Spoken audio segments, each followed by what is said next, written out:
Good morning students, welcome to physics class. यह video 12th Hindi medium वाले बच्चों के लिए। जैसा कि आपको पता है, हम लोग आपको चैप्टर सेकेंड करा रहे हैं, गाउस का नियम एवं उसके अनुप्रयोग। समझाया भी है हमने आपको, इसमें हमने इसको कहाँ तक करा दिया। अब हम आपको इसमें हमने आपको इसको कहाँ तक करा दिया, हमने इसमें आपको गाउस का नियम समझा दिया।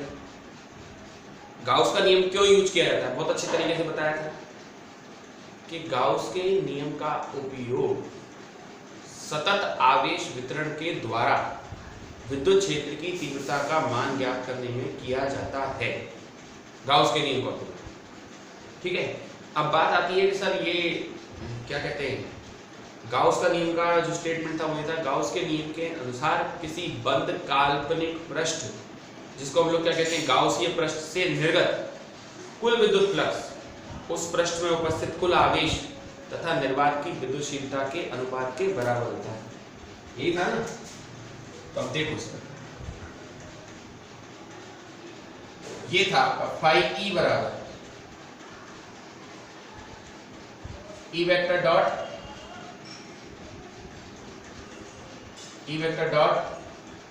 ds वेक्टर बराबर सिग्मा क्यू अपॉन एप्सिलॉन। ये था आपका गाउस का नियम, है ना। अब इसमें ये E dot ds Q upon epsilon not के बराबर कैसे आया, इसको अब हम प्रूव करेंगे, यानी गाउस के नियम का सत्यापन। हमारा जो आज का टॉपिक है वो है गाउस के नियम का सत्यापन। आइए देखते हैं गाउस के नियम का सत्यापन क्या है। मान लीजिए एक धनावेश है Q, इससे स्मॉल r दूरी पर बिंदु P है। गाउस के नियम का सत्यापन करने के लिए आपको एक गाउसीय पृष्ठ की कल्पना करनी पड़ेगी, और आपका गाउसीय पृष्ठ ऐसा होना चाहिए जिसकी उस आवेश से दूरी सदैव कैसा हो, बराबर। तो हमने एक गोलाकार गाउसीय पृष्ठ की कल्पना की,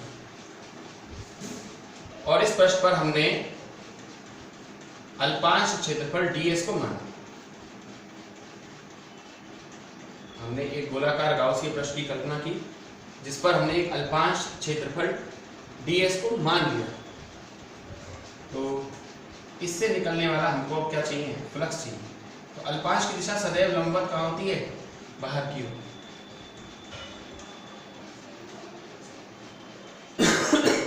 अतः विद्युत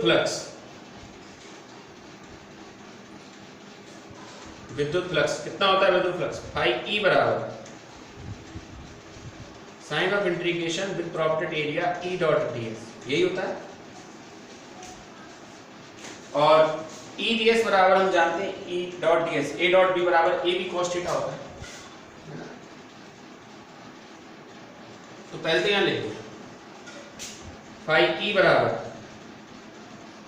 E ds cos थीटा, जहां E का भी मैग्नीट्यूड होता है, ds का भी मैग्नीट्यूड होता है। तो वैसे भी ये स्केलर प्रोडक्ट है, यानी अदिश गुणनफल है। E क्या है,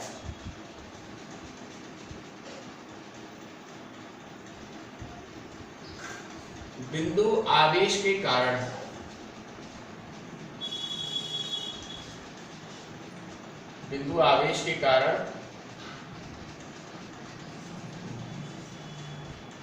बिंदु P पर विद्युत क्षेत्र, बिंदु आवेश के कारण बिंदु P पर विद्युत क्षेत्र E बराबर होता है 1/4 pi epsilon not Q upon R square. Magnitude ही लेना है, तो डायरेक्शन की बात मत करिएगा भाई, है ना।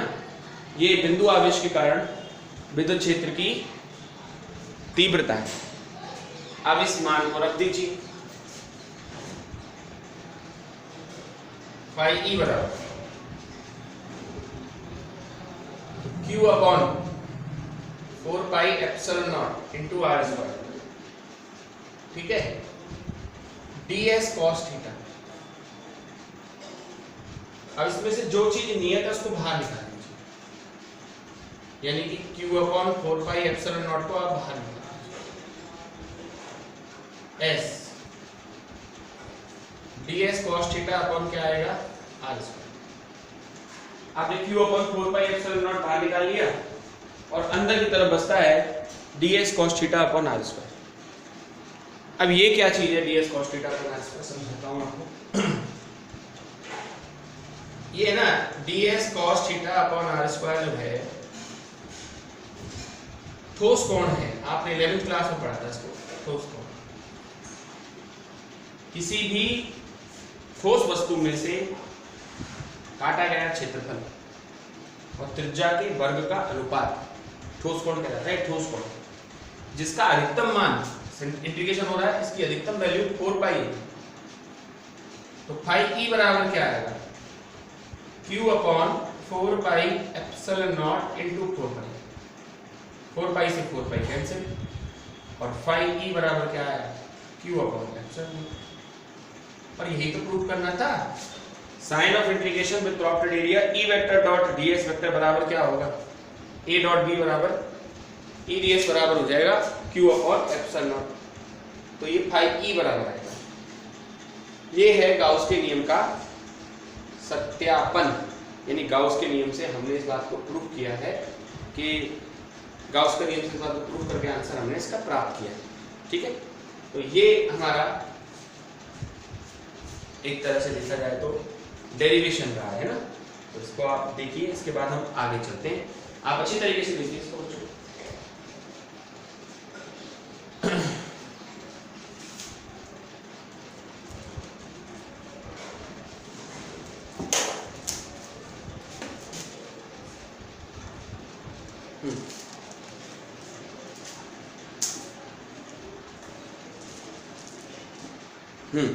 चलिए अब हम आपको इसी से संबंधित न्यूमेरिकल कराते हैं, है ना। वही देखते हैं न्यूमेरिकल्स।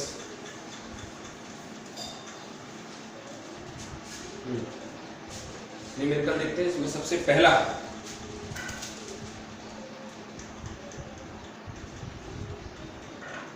जो न्यूमेरिकल है, किताब निकाल सकते हैं आप अपनी, वैसे तो मैं लिख दूंगा बोर्ड पर न्यूमेरिकल, पर फिर भी निकाल करके तो अच्छा है। पहला क्वेश्चन है, क्वेश्चन नंबर फर्स्ट।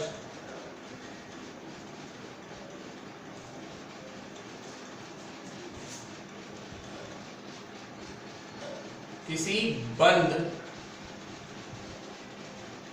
पृष्ठ में प्रवेशित फ्लक्स, किसी बंद पृष्ठ में प्रवेशित फ्लक्स 400 न्यूटन मीटर स्क्वायर पर कूलम तथा निर्गत फ्लक्स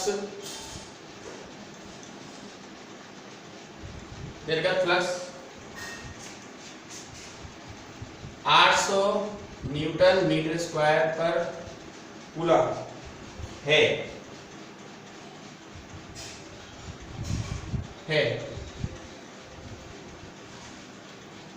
बंद पृष्ठ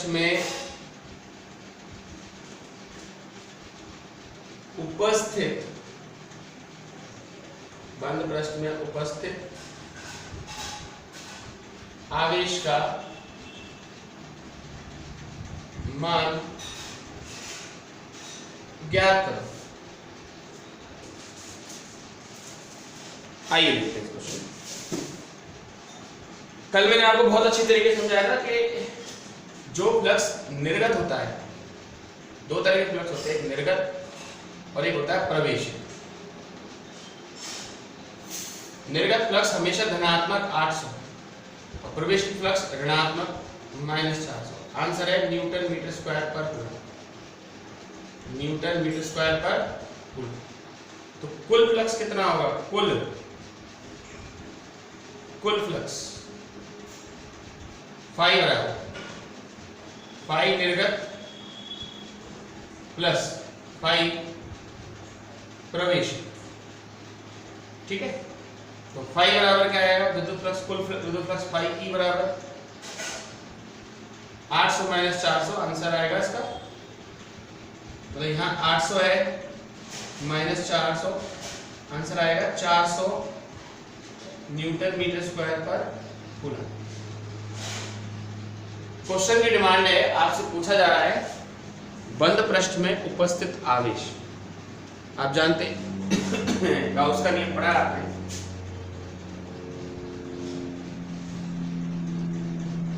गाउस के नियम से क्या पढ़ा है, फाई ई बराबर Q upon epsilon not, sigma Q upon epsilon not. तो फाई ई है आपके पास, सिग्मा Q बराबर क्या आएगा, phi E into epsilon not, value put कर दो,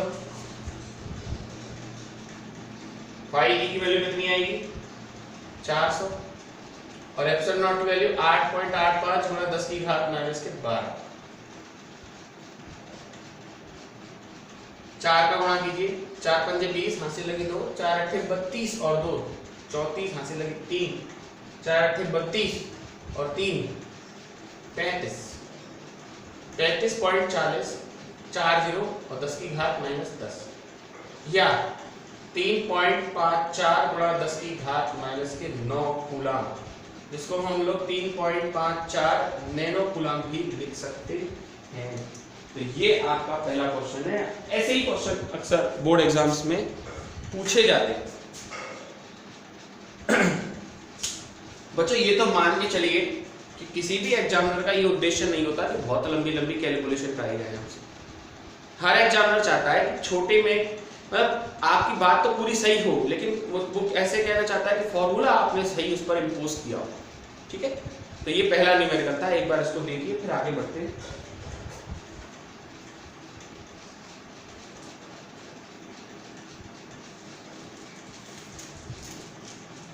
चलिए सर, अब हम बताएंगे आपको क्वेश्चन नंबर 2।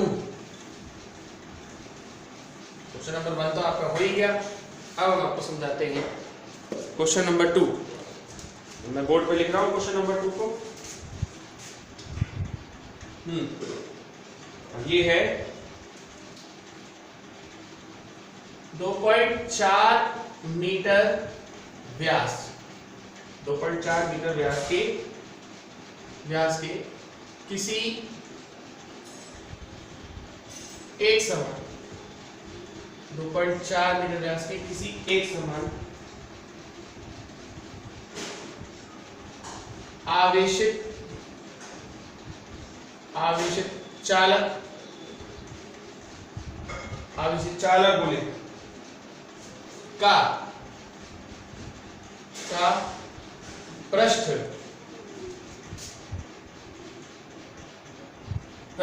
आवेश घनत्व 80 माइक्रोकूलम पर मीटर स्क्वायर है। 80 माइक्रोकूलम पर मीटर स्क्वायर है।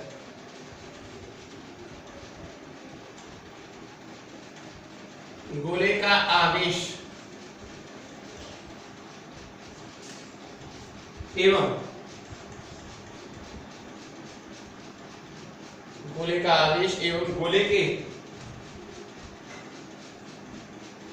गोले के पृष्ठ से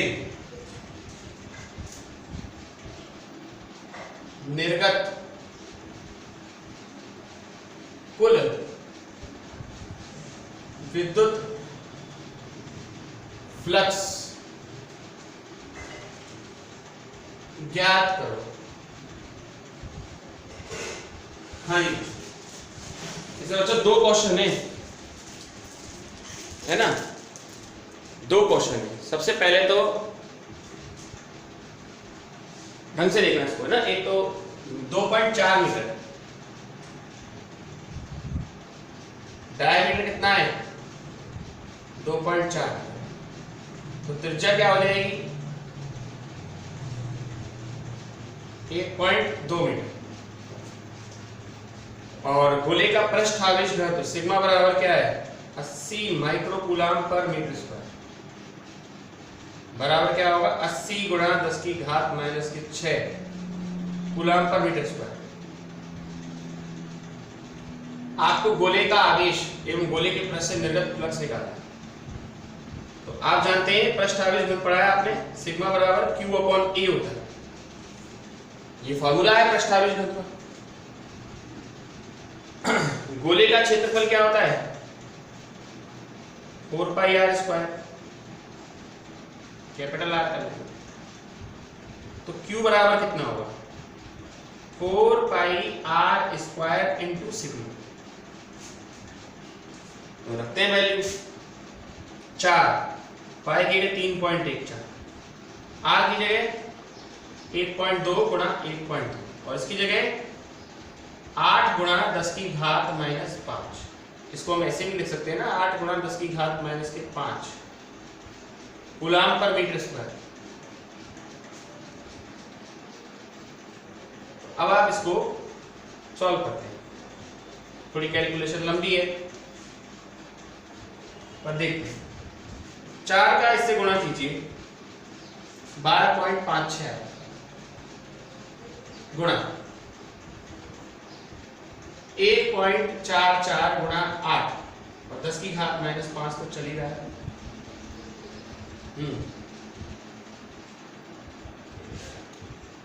चलिए कैलकुलेटर की मदद से कर लेते हैं, लंबी लग रही है कैलकुलेशन और कुछ नहीं है। समय बचे हमारा, हम तो वो काम करना चाहते हैं, सीधी बात है।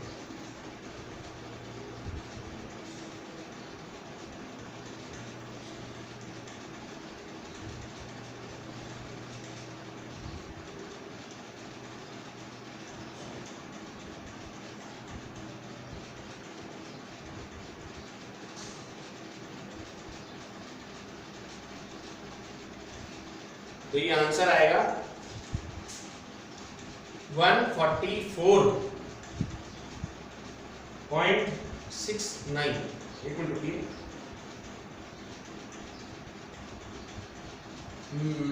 कुछ रह तो नहीं गया? नहीं। और 10 की पावर कितना -5, या फिर आप इसे ले सकते हैं 1.45। हाँ, इसको आप 1.45 10 की पावर -3 लिख सकते हैं, क्योंकि 1.446 आएगा और 6 5 से बड़ा एक बढ़ा देना कूलाम, या 1.45 मिली कूलाम। ठीक है, ये है।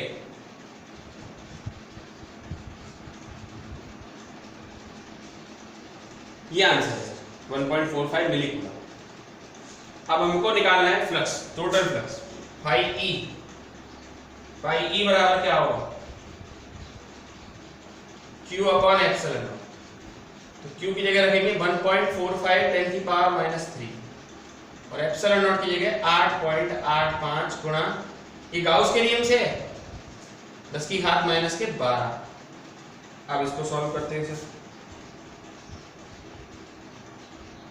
1.45 भाग लगाया 8.85, ये आ रहा है 0.163 गुणा 10 की घात ऊपर चला जाएगा प्लस के 12 और 10 की घात 9 आएगा प्लस में।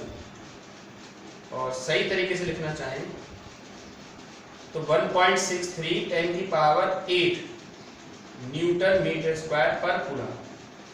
तो चेक करता हूं बच्चों, फिर बात करता हूं।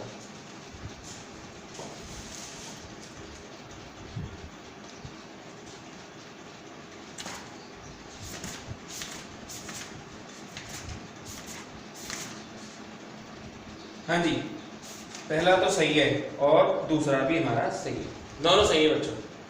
ठीक है, थोड़ी कैलकुलेशन बड़ी आ गई, पर देखिए आप देखिए करने का तरीका तो बहुत आसान था।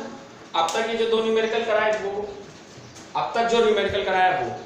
गाउस के नियम का सत्यापन। गाउस के नियम में इंपॉर्टेंट पॉइंट, गाउस का नियम, सतत आवेश वितरण, विद्युत फ्लक्स, इससे संबंधित 3 लेक्चर हो चुके हैं और तीनों के ही नोट्स मैं आपको दे चुका हूँ, है ना। तीनों के ही नोट्स आप तक पहुंच चुके हैं।